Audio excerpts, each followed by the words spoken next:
Bismillahirrahmanirrahim. Assalamualaikum warahmatullahi wabarakatuh. Gimana kabarnya anak soleh Nawanur? Semoga kalian dalam keadaan sehat walafiat. Baik, pada kesempatan hari ini insyaallah kita akan lanjutkan lagi ya anak soleh Nawanur, yaitu materi tentang bina pendalaman Islam. Pada kesempatan hari ini insyaallah tadi akan menyampaikan materi tentang Isra dan Mi'raj ya. Salah satu peristiwa yang diabadikan ya dalam Al-Quran, di mana Rasulullah SAW dimi'rajkan ya, diperjalankan perjalanan yang dianggap ya bagi sebagian orang-orang tidak beriman itu mustahil, karena jalanan dari Mekah ke Palestina, ke Masjidil Aqsa, kemudian ke Sidratul Muntaha, di mana sampai bertemu dengan Allah Subhanahu wa taala.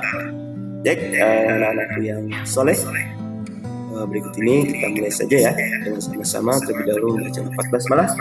Bismillahirrahmanirrahim. Isra Mi'raj merupakan peristiwa dahsyat perjalanan suci Nabi Muhammad SAW dari Masjidil Haram ke Masjidil Aqsa ke Palestina hingga naik ke langit 7 dalam semalam. Peristiwa itu terjadi pada 27 Rajab di tahun ke-8 kenabian. Kisah perjalanan suci Nabi Muhammad SAW menembus langit ke-7 atau Sidratul Muntaha dalam semalam dengan menunggangi buraq, bagi masyarakat Arab zaman jahiliyah dinilai sebagai cerita yang tidak masuk akal. Namun tidak bagi sahabat Abu Bakar As-Siddiq. Dia merupakan orang pertama yang mengimani dan meyakini perjalanan suci Rasulullah SAW.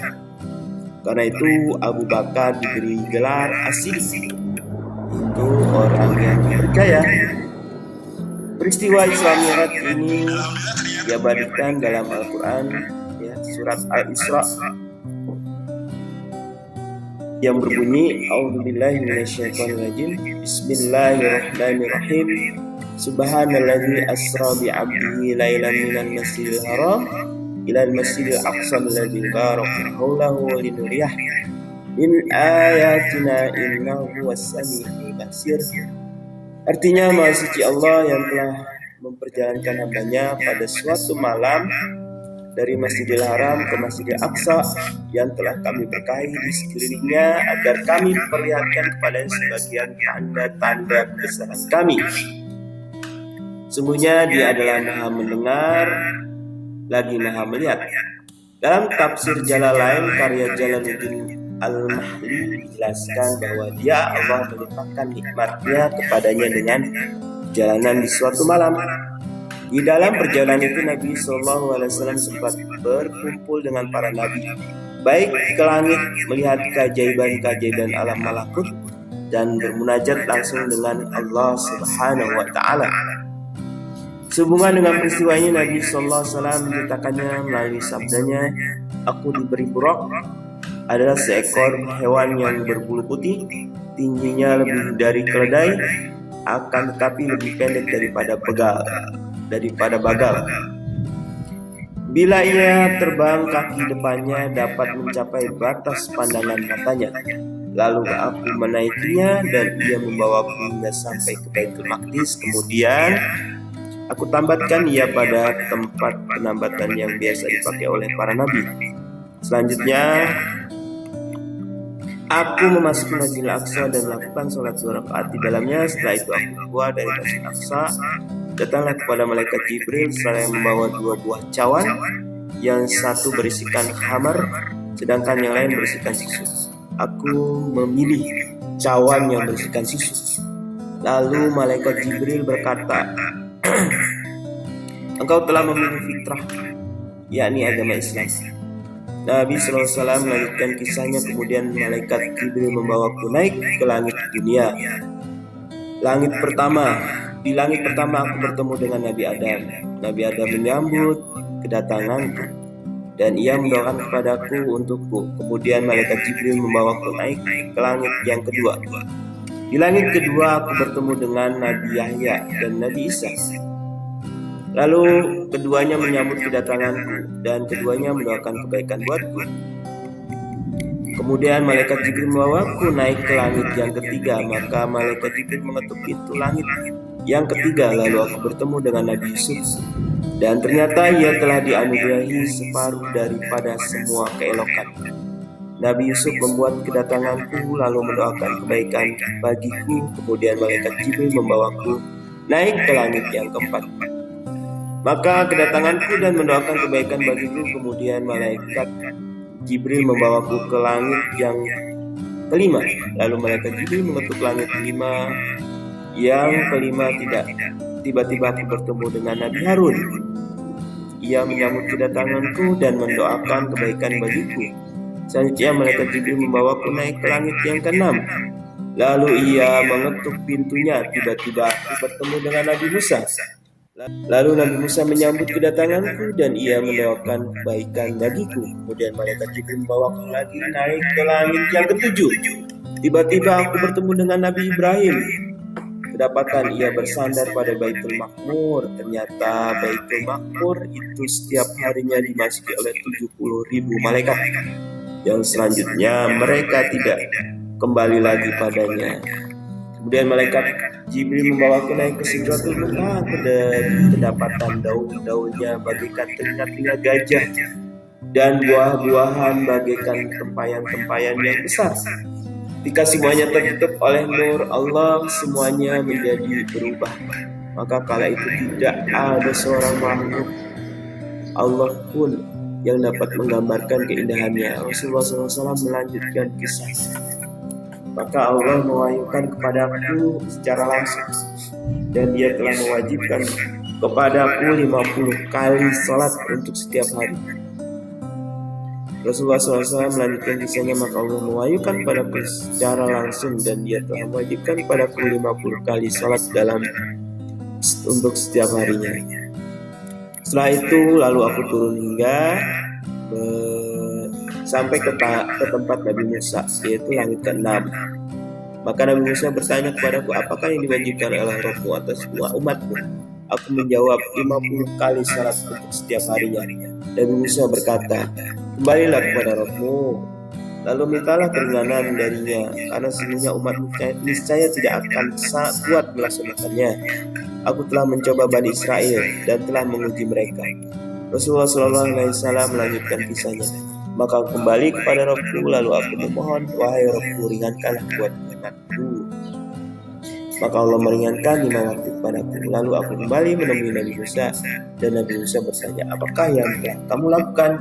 Aku menjawab, Allah telah meringankan 5 waktu kepadaku. Maka Nabi Musa bertanya, sesungguhnya umatmu niscaya tidak akan kuat melakukan hal tersebut.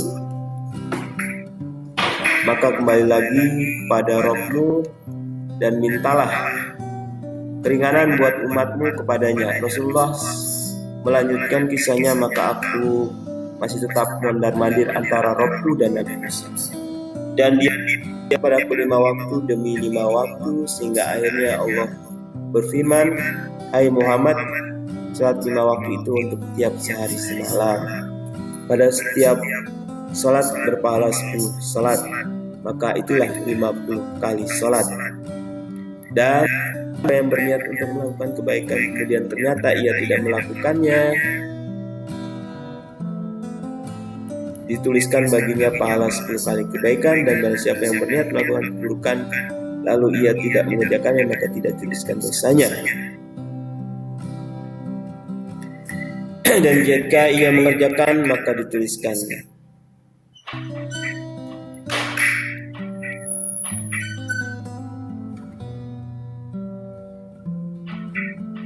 Dan barang niat melakukan keburukan lalu ia tidak mengerjakan, maka tidak dituliskan dosanya. Dan jika ia mengerjakan maka dituliskan baginya dosa 1 keburukan. Setelah itu aku turun hingga sampai ke tempat Nabi Musa, lalu aku ceritakan hal itu ke depannya. Maka ia berkata, kembalilah kepada Rabbmu, lalu mintalah kepadanya keringanan buat umatmu, karena sesungguhnya umatmu tidak akan kuat melaksanakannya. Maka aku menjawab, aku telah mondar-mandir kepada Rabbku hingga aku malu terhadapnya. Hadis ini diriwayatkan oleh Imam Bukhari dan Imam Muslim, dan lafaz hadis ini berdasarkan Imam Muslim. Imam Hakim di dalam kitab Mustadrak meriwayatkan sebuah hadis melalui Ibnu Abbas radhiyallahu an yang menceritakan bahwa Rasulullah SAW bersabda, aku melihat Rabb Azza wa Jalla, kisah ini semoga menambah dan mempertebal keimanan dengan tidak meninggalkan sholat 5 waktu yang telah disyariatkan Allah. Wallahu a'lam bishawab. Baik, anak-anakku yang soleh dan yang soleh ya, itu ya kisah yang selalu kita ingati ya setiap setahun sekali ya, sama seperti kita melaksanakan puasa Ramadan. Maka pada kisah Isra Mi'raj ya, sejarah sholat ya 5 waktu itu menjadi lembaran sejarah yang bagi kehidupan umat manusia, khususnya pengikut Nabi Muhammad SAW, dan sudah menjadi perhitungan ya, keringanan yang luar biasa yang diberikan pada umat Nabi Muhammad. Dan kita yang hari ini ya menjalankan, mengikutinya, semoga Allah berikan kemudahan ya, istiqomahkan ya. Pada saat ini memang banyak orang yang tidak mau melaksanakan sholat 5 waktu, bukan karena merasa berat ya, tapi lebih pada kemalasan ya, kebodohan ya, tidak mau mendengarkan ya apa yang disampaikan oleh ulama ya, orang-orang yang solih, sehingga telinga mereka ditutup oleh Allah Subhanahu wa taala, sehingga kebaikan yang Allah berikan berupa pahala menyelamatkan dia di dunia maupun akhirat sudah tertutup. Dan kita jangan sampai ya peristiwa Isra Mi'raj ini senantiasa kita ingati tentang sholat ya, 5 waktu itu menjadi kewajiban Nabi Muhammad. Maka hendaknya juga selalu dijadikan ibrah ya, dan selalu meningkatkan kualitas sholat kita.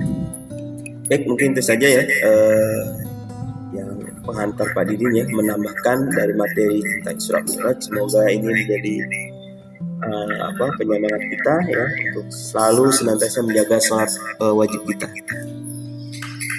Kita cukupkan ya pertemuan hari ini. Semoga kalian ya selalu sehat selalu ya, dalam kondisi sehat, dan di masa pandemi tetap semangat ya belajar, walau pandemi ya masih ada, tetap menjalankan protokol kesehatan termasuk Pak Didin ya, dimanapun kita berada, baik di sekolah ya Pak Didin kadang masuk ya tiket, maupun di lingkungan kita, atau ketika mungkin kita ada perjalanan keluar, tetap patuhi protokol kesehatan.